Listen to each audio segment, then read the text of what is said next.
juu ya somo zuri la Roho Mtakatifu. Somo zuri la Roho Mtakatifu. Pamoja na sifa hizo zote, lakini pia tuliangalia ushirika wake na ule utatu, kwa maana Mungu Baba, Mungu Mwana, Mungu Roho Mtakatifu. Mungu mmoja lakini katika zile nafsi tatu. Kwa Roho Mtakatifu ndivyo halivyo. Kwa sasa katika namna hiyo tumeshaangalia zile sifa za Roho Mtakatifu, kwa sifa zile za Mungu. Kwa kitendo cha kumkana Roho Mtakatifu ni ile hali sasa ya kumkana Mungu ndani ya maisha yetu. Kwa sababu kataa Roho Mtakatifu kwamba yeye si Mungu, yeye ni upepo, yeye hana ile uhusiano wa karibu. Sasa tumkataa Mungu kwa sababu Roho Mtakatifu ndio udhihirisho wa uwepo wa Mungu ndani ya maisha yetu. Kwa tunapokataa hapo na kwa tumeelewa Roho Mtakatifu chini ya kiwango na akashindwa kujifunua kwa namna ambavyo anataka sisi tuweze kuenenda, hapo ni sasa na kukana Roho Mtakatifu. Na katika kukana Roho Mtakatifu ni kwamba baada ya tuweze kusema tunamwamini Mungu, kwa sababu Roho Mtakatifu ndio nguvu ya Mungu ambayo inatenda kazi ndani ya maisha yetu, au uwepo wa Mungu ndani ya maisha yetu. Bwana Yesu asifiwe. Bwana Yesu asifiwe. Somo hili ni zuri sana. Tutaendelea kuangalia tabia ya Roho Mtakatifu hatua kwa hatua kadri tunaposonga mbele. Sasa leo tuangalie Roho Mtakatifu ni nafsi. Roho Mtakatifu ni nafsi. Roho Mtakatifu ni nafsi. Yeye sio nguvu fulani, sio hisia fulani ambazo kwa tunaweza kuzisia tunakuwa tunaomba hapa pengine nguvu fulani nasema Roho Mtakatifu kapita. Yeye nafsi halisi kabisa. Hana zile sifa tatu ambazo tunakuta na mapenzi, hana hisia, lakini hisia za kiungu. Tunaweza kusema ana hisia zile hisia za kiungu. Bwana Yesu asifiwe. Sio hisia za binadamu. Ikiwa anahisi katika huyo mtu wa binadamu au mtu wa roho hisia, lakini yeye hisia zake hazipeleki kwenye upande asili wa binadamu. Yeye ni hisia za kiungu, lakini pia ana mapenzi. Lakini pia yeye ana maamuzi binafsi. Kwa hiyo sasa hizi sifa zote tatu zinatoa kwenye dhana potofu kwamba yeye ni nguvu fulani isiyokuwa na utu. Ni nguvu fulani ambayo pengine inatenda kazi lakini haina nafsi ndani yake. Bwana Yesu asifiwe. Yeye ni nafsi kabisa kamili katika zile za ambayo inakamilika katika Utatu Mtakatifu. Utu wa Utatu Mtakatifu wa Mungu. Bwana Yesu asifiwe. Kwa sasa tunaenda sasa kujifunza kiundani jinsi Roho Mtakatifu halivyo.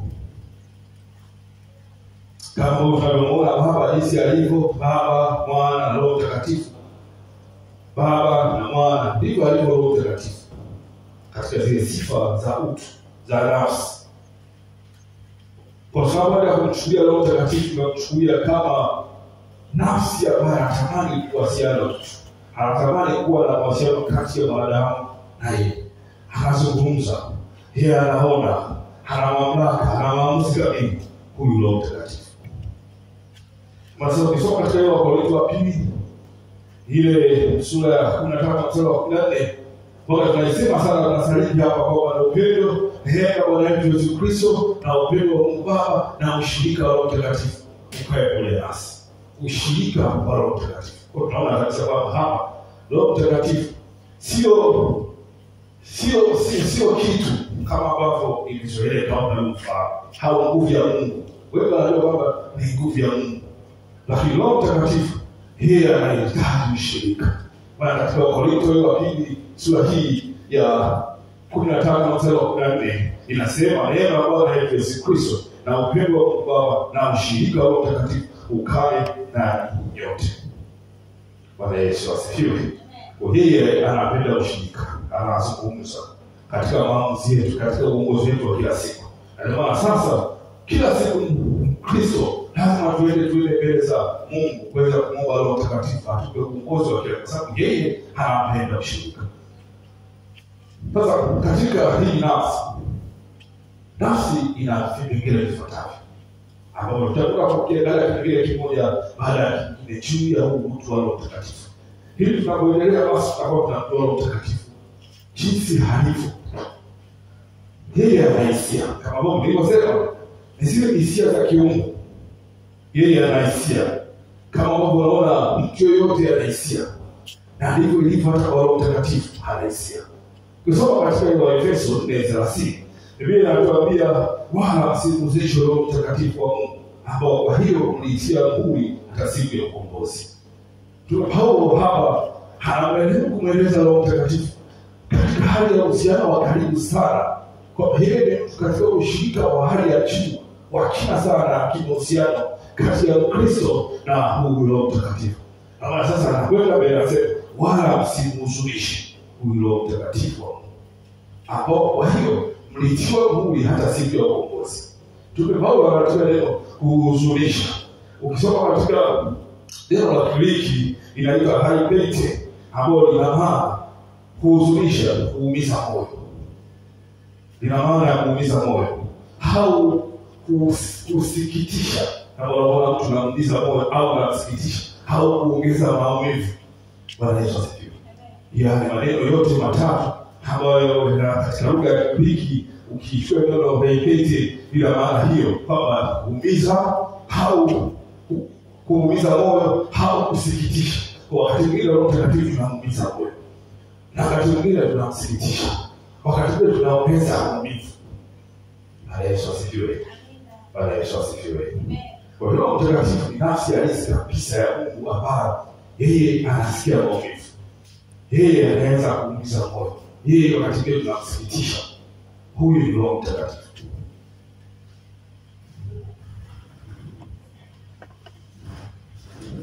Sasa tuangalie mambo yafuatayo ambayo sisi tukiyatenda tunakuwa tunamuumiza Roho Mtakatifu.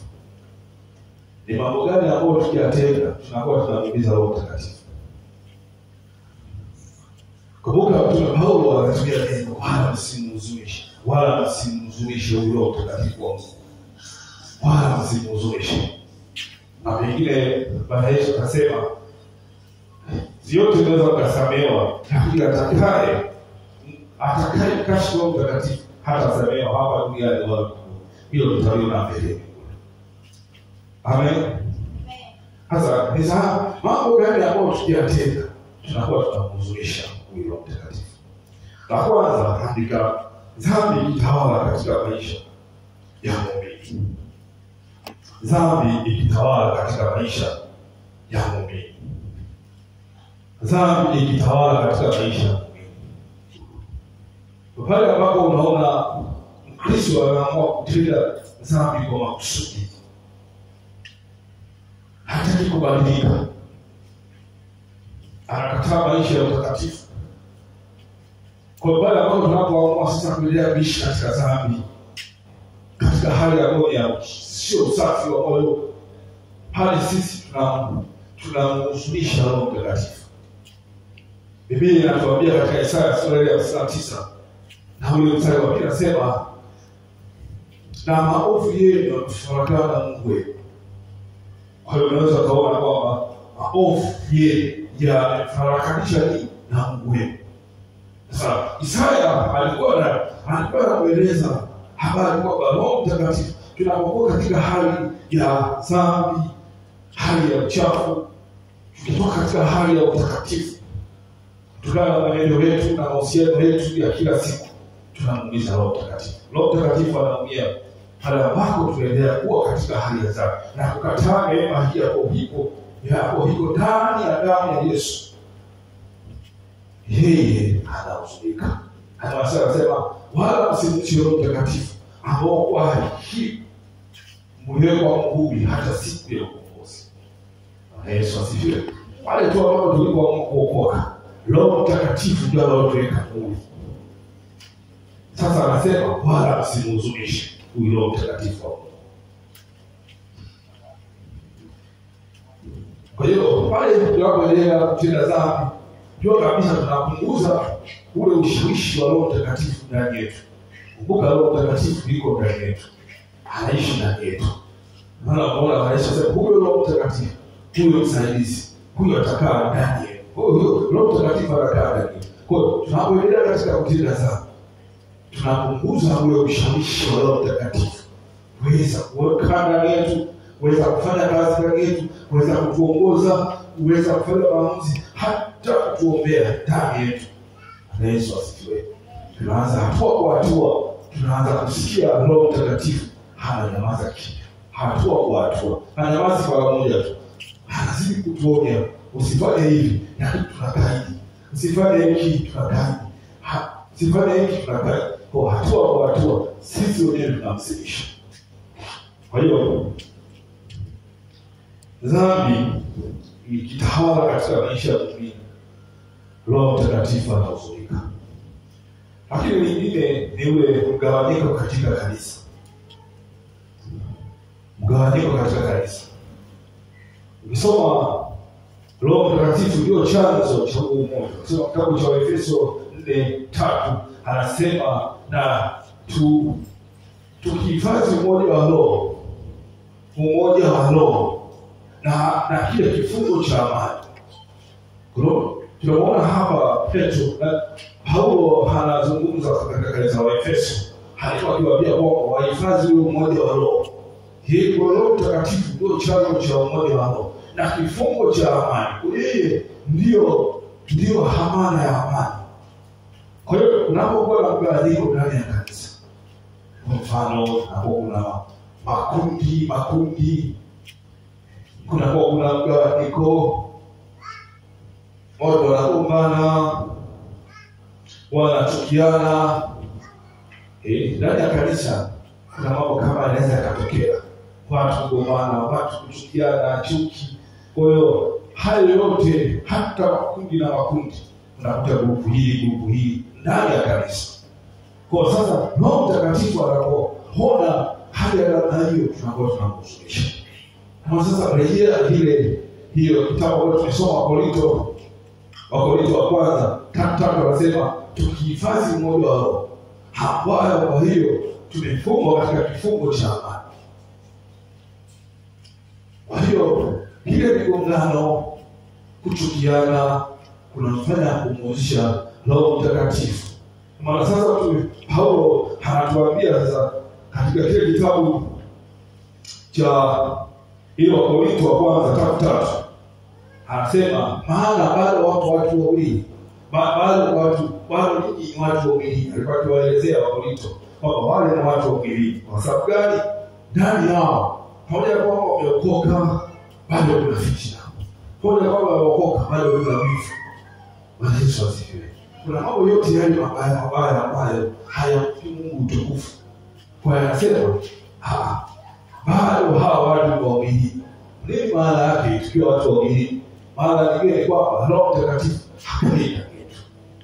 Tunapokuwa watu wa rohoni, hata mwenendo wetu na matendo yetu yanabadilika. Hayawi tena hali ambayo tunayatenda katika mwenendo wa mambo ya kidunia. Kwa hiyo kunapokuwa kuna mgawanyiko wa kanisa, makundi, kutokuelewana, kuchukiana, hayo yote yanamuuzisha Roho Mtakatifu. Kwa sababu yeye sasa kitabu cha Efeso 4:3 yeye ndio chanzo cha ndio chanzo cha uzima wetu. Yeye ndio amana ya amani yetu. Bwana Yesu asifiwe. Amina. Kwa sasa haya mambo yote, kwa sababu ile migawanyiko ndani ya kanisa ni kinyume cha tabia ya Roho Mtakatifu ya asili. Kwa sababu yeye ni Mungu wa amani. Yeye ni Mungu wa upendo. Tabia yake kama jinsi ilivyo ile, hawezi kukaa sehemu ambako kuna hali za namna hiyo. Na Paulo alikuwa akiwaonya Wakorintho, pamoja na mambo yote, lakini bado nawaona ni watu wawili. Kwa sababu bado kuna mambo ya fitina, watu wanasemezana, bado kuna mambo ambayo hayapendezi. Watu wanaoneana wivu na matendo mengine yote. Kwa haya yote, kwa namna hiyo tukiyatenda sisi tunakuwa tunamhuzunisha huyu Roho Mtakatifu. Lakini ukaidi kwa mioyo isiyotii sauti yake. Ukaidi kwa mioyo isiyotii sauti yake. tunapoendelea kukaidi sauti ya Roho Mtakatifu, Roho Mtakatifu anahuzunika. Ukisoma kitabu kile cha Warumi sura ya 8 anasema hawa wanaoongozwa na Roho hao ndio wana wa Mungu. Kwa maana wale wanaokubali kutii sauti ya Mungu, hao ndio wana wa Mungu. Tunapoenda katika hali ya kukaidi na kutotii sauti yake, hili linatokea ni kwamba tunamhusisha Roho Mtakatifu. Na Biblia inatuambia katika kitabu cha Zaburi ile sura ya 95 mstari wa 8. Sasa wala msifanye miguu mioyo yenu. Wala msifanye miguu mioyo yenu. Kwa maana nini? Hili Roho Mtakatifu anapokuwa anazungumza na sisi, anatuonya katika mambo fulani. Lakini sisi bado tunachagua kufanya maamuzi yetu sisi wenyewe.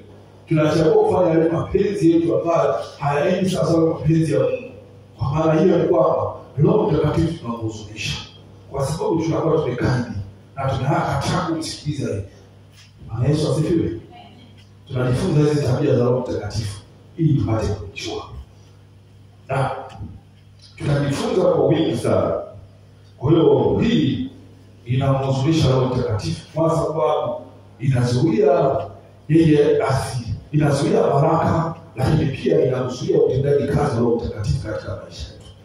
Kwa sababu haramu tunaambia tusifanye hichi, halafu si atufanye. Bado tunakuwa tunamzuia Roho Mtakatifu asiweze kufanya vile ambavyo yeye anataka, na sisi tuweze kuenenda sawasawa mapenzi ya Mungu. Bwana Yesu asifiwe. Lakini lingine ni kukosa upendo, uadilifu au uaminifu kwa Mungu. Kukosa upendo, uadilifu au uaminifu kwa Mungu. Bwana Yesu akata anawaambia kabla ya kutoka duniani, alipokuwa anawaambia wanafunzi wake, anawaambia katika ile Yohana 16:7, anasema lakini huyo Roho wa kweli, atakapokuja huyo Roho wa kweli, anamtambulisha Roho Mtakatifu kama huyu ni Roho wa kweli, kwa maana yeye ni mwaminifu sana. Yeye ni mwaminifu. Kwa sisi wa Kristo tunapotoka kuacha katika upendo wa kwanza, tukaanza kumpenda yeye kwa moyo wetu wote na kuwapenda wanadamu wenzetu sawa na Mungu anataka tuwapende, tunatoka kwenye upendo na kuwa waaminifu mbele za Mungu. Kwa hiyo pale tunapoacha kupenda kumpa nafasi ya kwanza Mungu, tunamhuzunisha Roho Mtakatifu. Na pale ambapo sasa tunapoacha kuwapenda wanadamu wenzetu, maana Yesu anasema mimi nawapenda. Pende Bwana Mungu wako, lakini pia wapende kama mimi nilivyopenda kanisa. Kwa hiyo tunapata kuwapenda wenzetu mmoja kwa mwingine, bado tunamhuzunisha Roho Mtakatifu. Maana sasa katika kitabu cha Mika ile 6:8 anasema, mwanadamu, Bwana anataka nini kwako? Anasema ameonyesha kwako mwanadamu jema, na Bwana anataka nini kwako? Anataka upate kupenda rehema, upende haki, utake kutenda rehema. Bwana Yesu asifiwe. Kwa hiyo Mungu anataka tuweze kutenda haki, lakini pia tuweze kutenda rehema. Anasema hivi, ameonyesha kwako mwanadamu katika Mika 6:8 ya kwamba ameonyesha kwako mwanadamu lililo jema, na Bwana anataka nini kwako? Ila kutenda haki, kupenda rehema na kwenda kuunyenyekevu na Mungu wako. Kwa Roho Mtakatifu anahuzunika pale ambako tunapoamua kuacha ule upendo wa kwanza. Mwambie upendo wa kwanza ni kumpa Mungu nafasi anayostahili. Kuonesha upendo kwa Mungu, tunapoenda kinyume na ule upendo tukamwacha Mungu, tukaweka vitu vingine. Kuna watu wengine wameweka kazi nafasi ya kwanza, kuna watu wengine wameweka mume nafasi ya kwanza, kuna watu wengine wameweka watoto nafasi ya kwanza, kuna watu wengine wameweka mipango mbalimbali nafasi ya kwanza. Yesu asifiwe. Lakini anasema tunapoacha kumpa Mungu upendo wa kwanza, lakini pia na wanadamu wenzetu, tunamrudisha Roho Mtakatifu.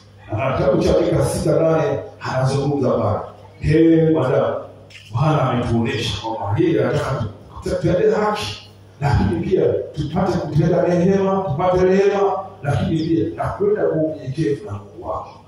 Roho Mtakatifu yeye anapenda kule uaminifu, kwa sababu yeye ni Roho kweli. Sasa ile Yohana 16:6 anasema huyo Roho wa kweli, huyo Roho Mtakatifu atakuja. Kwa Roho Mtakatifu ni Roho wa kweli. Yesu aliposema Roho wa kweli, lakini pia kuna Roho ambao si wa kweli. Lakini anatambulisha Roho Mtakatifu kama Roho wa kweli. Kwa sasa Roho Mtakatifu yeye anapenda utakatifu, anapenda utii kama ilivyo asili yake yeye. Yeye ni mtakatifu. Na sisi anataka tuwe watakatifu. Anataka tutii. Tusipofanya hivyo tunakwenda tofauti na yeye anataka, na tunakuwa tunamhuzunisha kwa sababu hatufanye mapenzi ya Mungu. Bwana Yesu asifiwe.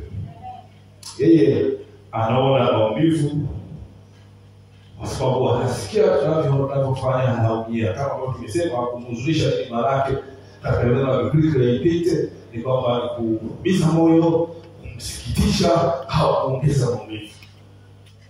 Bwana Yesu asifiwe. Roho Mtakatifu anahuzunika sana. Utapata nafasi siku Roho Mtakatifu kuona Roho Mtakatifu anahuzunika. Roho Mtakatifu anahuzunika. Roho Mtakatifu anahuzunika. Sijajua kama siku niliwapa mfano hapa. Huko nyuma niliweza kuona kwa sehemu Roho Mtakatifu anahuzunika. Bwana Yesu asifiwe. Bwana Yesu asifiwe. Roho Mtakatifu anahuzunika. Anahuzunika. Unaweza kusema mbona yeye Mungu ndiye anahuzunika kwa ajili yetu? Lakini Roho Mtakatifu anahuzunika. Na huzuni yake ile ambapo sisi tunatoka kinyume na mstari. Na kuna mpango ambao wametupa kuyafanya, lakini tunapoenda kinyume naye yeye anahuzunika.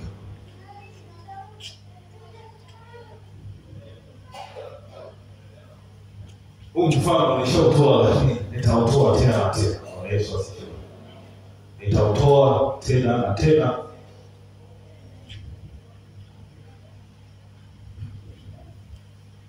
Kwa mara ya kwanza katika maisha yangu niliona Bwana anahuzunika.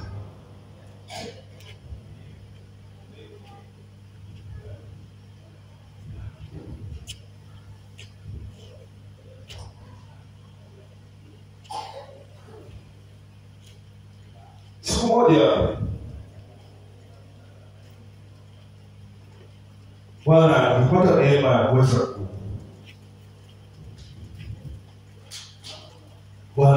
kujiidhinisha katika maisha yake ya kiroho. Na baada ya hapo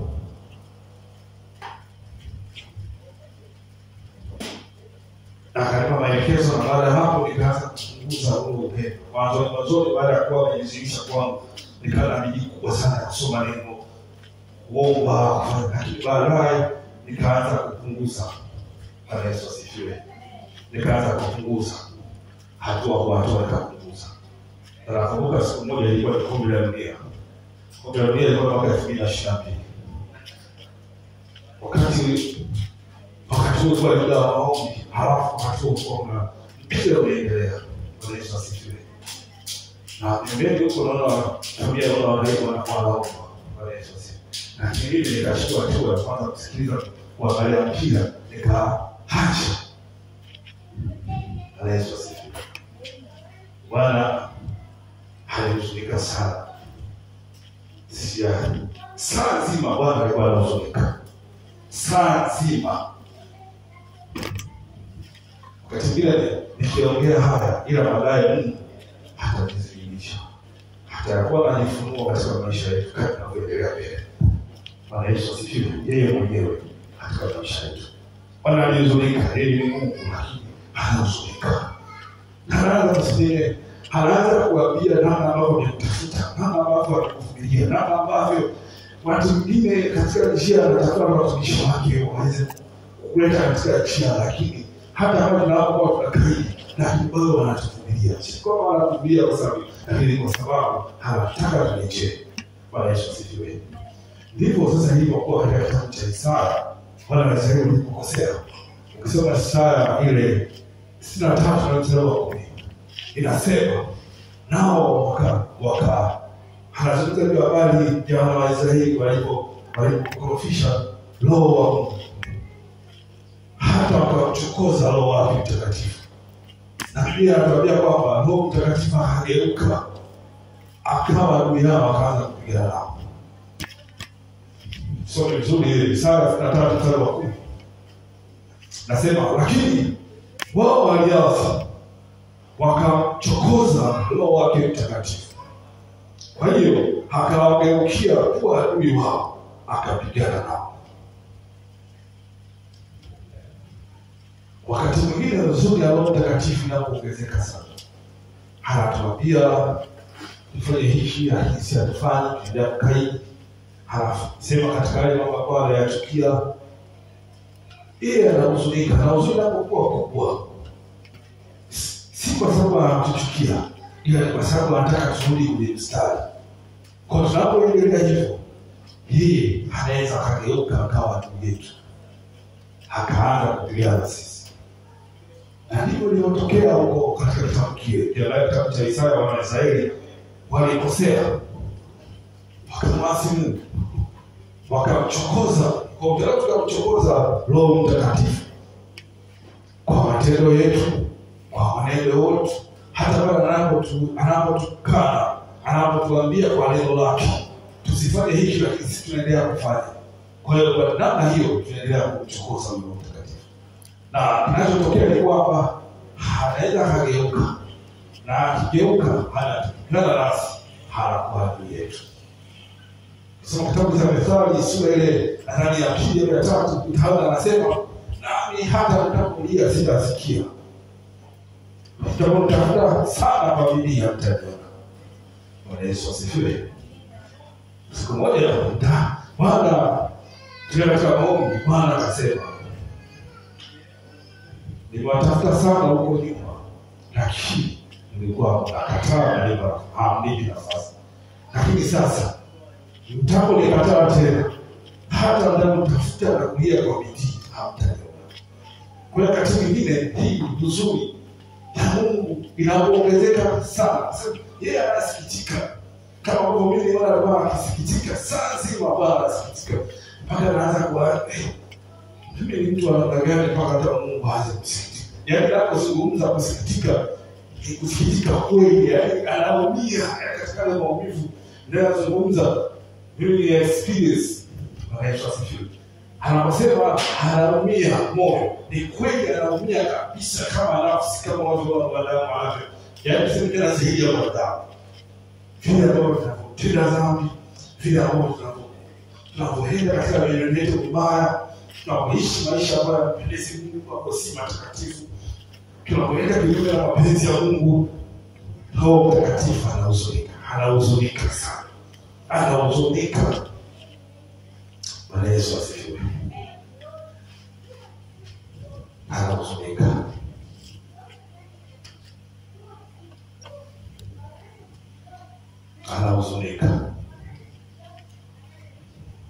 Anahuzunika kwa sababu anataka tuokolewe. Anahuzunika kwa sababu anataka tubadilike. Anahuzunika kwa sababu hataki tuende motoni, kwa ni moto wa jehanamu. Huko ukienda kule, kuna kule na kusaga meko. Na ni maana anatumia nafasi hii tukiwa bado tuko duniani hapa kutubadilisha, kutuvumilia. Bwana Yesu asifiwe. Mwambie sasa Roho Mtakatifu. Mwambie Roho Mtakatifu. Mwambie Roho Mtakatifu, ninaomba nisiwe chanzo cha huzuni yako. Mwambie Roho Mtakatifu, ninaomba nisiwe chanzo cha huzuni yako. Mwambie Roho Mtakatifu, naomba unisaidie nisiwe chanzo cha huzuni, cha kuhuzunisha. Mwambie tu hapo ulipo, naomba nisiwe chanzo cha kuhuzunisha. Naomba nisiwe chanzo cha kuhuzunisha. Naomba unipe nguvu ya kutenda matendo ya kufurahisha wewe, sio kuhuzunisha. Amen.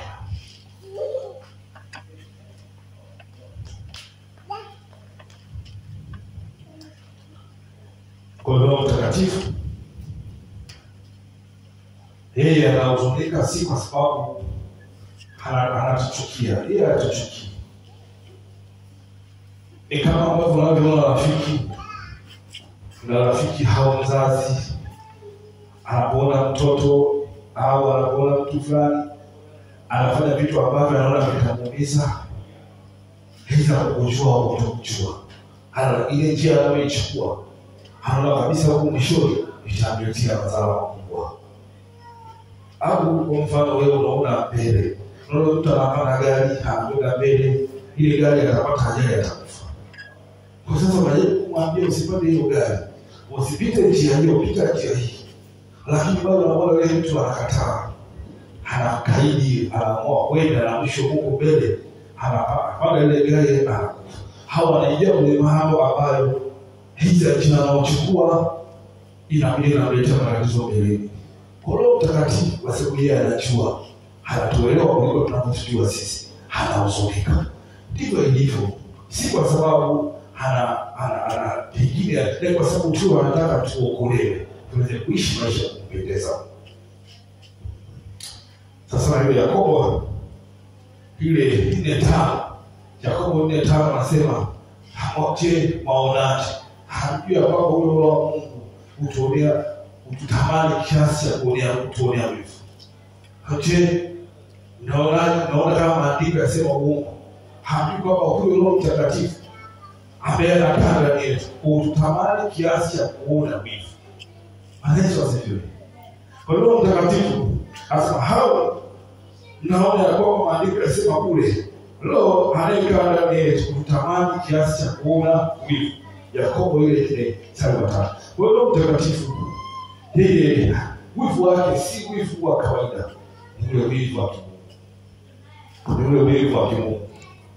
Kwa hiyo hapa tazama namna hii, ni kwa sababu anataka tubadilike. Bwana Yesu asifiwe. Usuni yake ni ishara ya upendo wa kina wala si hasira.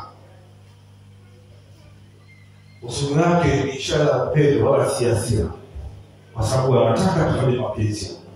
Roho Mtakatifu, Roho Mtakatifu, Roho Mtakatifu, Roho Mtakatifu. Kwa hiyo anapokuwa na huzuni, Roho Mtakatifu haimaanishi kwamba hamekuacha. Huzuni yake ni mwito wa sauti ya ndani ya kukuambia hacha mwanangu. Ni wito wake wa kukuambia hacha. Sio utasikia huzuni ndani yako, lakini ni harama ya kwamba Roho Mtakatifu anazungumza na wewe, anataka utoke katika njia ambayo si sahihi, urudi kwenye njia ya mapenzi yake. Bwana Yesu asifiwe. Lakini yeyote mwenye sikio la kusikia ataona kwamba hiyo ni ishara ya upendo wa Roho Mtakatifu ndani yetu, wa kutaka tubadilike. Sikio la kusikia, mwenye sikio la kusikia. Bwana Yesu asifiwe.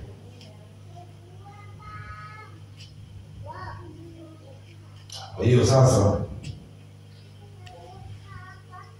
tunapokuwa waaminifu mbele za Mungu, tunamfanya Roho Mtakatifu fulani. Tunapoacha kuwa waaminifu mbele za Mungu, tunamhuzunisha. Tunapokuwa pengine tunaonyesha hali ya ukali, hali ya chuki, hali ya matendo yasiyofaa, tunamwacha Roho Mtakatifu. Tunapotenda matendo ya haki na kutoa matunda ya Roho yale, tunamfurahisha Roho Mtakatifu. Roho Mtakatifu anafurahi. Leo tuamue kuchagua kufurahisha Roho Mtakatifu. Kwa maisha ya utakatifu, upendo na utii yanamfanya Roho Mtakatifu aweze kufurahi katika maisha yetu. Bwana Yesu asifiwe sana. Bwana Yesu asifiwe.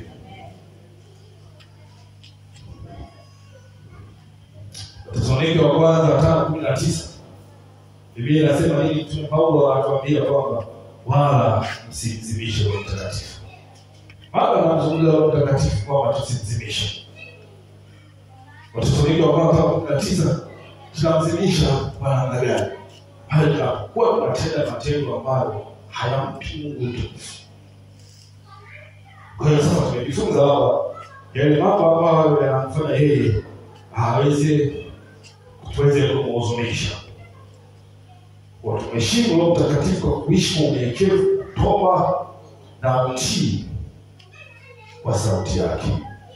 Tumheshimu Roho Mtakatifu kwa kuishi maisha ya upendo, toba na utii katika sauti yake. Na kwa kweli kinyume na hapo tunamhuzunisha. Kwa hiyo tumeangalia sasa hiyo yeye ana hisia. Kipengele cha kwanza tulichokiangalia ndani ya kipengele cha nafsi. Kumbuka tu kwa kipengele kimoja cha nafsi, nafsi ya Roho Mtakatifu. Tumeangalia kipengele kimoja hisia peke yake. Hisia.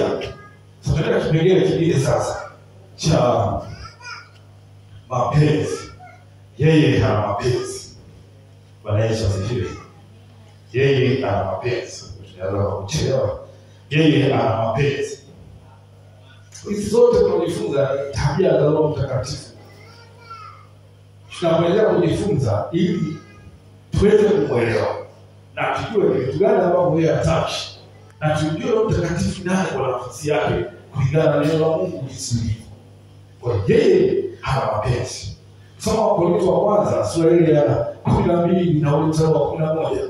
Biblia inasema, lakini kazi zile zote huzitenda Roho yule, hakigawia kila mtu peke yake kama apendavyo yeye. Kama apendavyo yeye. Kwa hapa tunaona sasa Roho Mtakatifu kumbe yeye ana mapenzi. Anaweza kumgawia huyu hiki, akampa huyu hiki, huyu asimpe hiki. Bwana Yesu asifiwe. Roho Mtakatifu yeye hana mapenzi. Sasa ukiangalia ile neno kwa Kigiriki linamaanisha telema, ni mapenzi. Hapo ni ule uamuzi wa ndani kabisa, au shauku, au usudi unaotokana na utashi huru wa nafsi. Utashi huru wa nafsi. Kwa hiyo neno anagawia kila mtu akaja apendavyo. Ndio neno telema la Kigiriki. Kwa ile hali ya Roho Mtakatifu maamuzi ya ndani kabisa, hapo ya utashi wa ushauri au kusudi la ndani ambalo yeye anaweza kaamua bila kuingiwa na mtu yoyote yule, bila ushawishi wa binadamu. Bwana Yesu asifiwe. Biblia inatuambia kwa Wakorintho wa kwanza 12:11, yeye anagawia kila mtu kwa kadri apendavyo yeye, bila kusuluhishwa na mtu yoyote, si kwa shinikizo au maamuzi ya binadamu. Tuombe na magari. Bwana Yesu asifiwe. Ule uwezo wa kumgawia mtu karama fulani, yeye ndiye anayechukua. Wewe anachagua, anaye hekima ya Mungu, ana maarifa na uchaguzi wa kimungu. Roho Mtakatifu yeye ndiye anachukua, hampe nani karama fulani na kwa kipimo gani, na huyu amgawie karama gani kwa kipimo gani. Huyu Roho Mtakatifu yeye ndiye anayeashiria katika zile karama zote. Bwana Yesu asifiwe. Lakini tu kwa ajili ya kujenga mwili wa Kristo. Bwana Yesu asifiwe. Yeye anaachilia kule kulingana na mpango wa Mungu. Kwa anajua utakupa baraka yao karama ya unabii. Tumisho. Nitamwachia tena wanachoni karama hii. Halafu kazi ya karama hii na watumishi wengine. Yeye pia anajua atakupa kwa kipimo hiki. Na maana wanatoa nabii kwa kubishana. Kuna mwingine anaenda ndani zaidi na kuna mwingine unakuta kuna wakati mwingine hawakosea. Bwana Yesu asifiwe. Kuna mwingine anaweza anakuta hekima, neno la ufunuo, neno la maarifa. Bwana Yesu asifiwe. Wakati Roho Mtakatifu apendavyo mwenyewe, si kwa ushawishi wa binadamu. Yeye mwenyewe wakati apendavyo na anatoa kwa kipimo sahihi kabisa kulingana na mpango wa Mungu. Huko mpango wa Mungu juu ya maisha yetu, juu ya ujenzi wa mwili wa Kristo. Kwa yeye anajua nitampa huyu kwa kipimo hiki sahihi kabisa bila kukosea. Kwa yeye ana hekima kwa kimungu, kwa utashi wake binafsi. Bwana Yesu asifiwe. Kulingana na mpango wa Mungu, kulingana na mpango wa Mungu. Bwana Yesu asifiwe.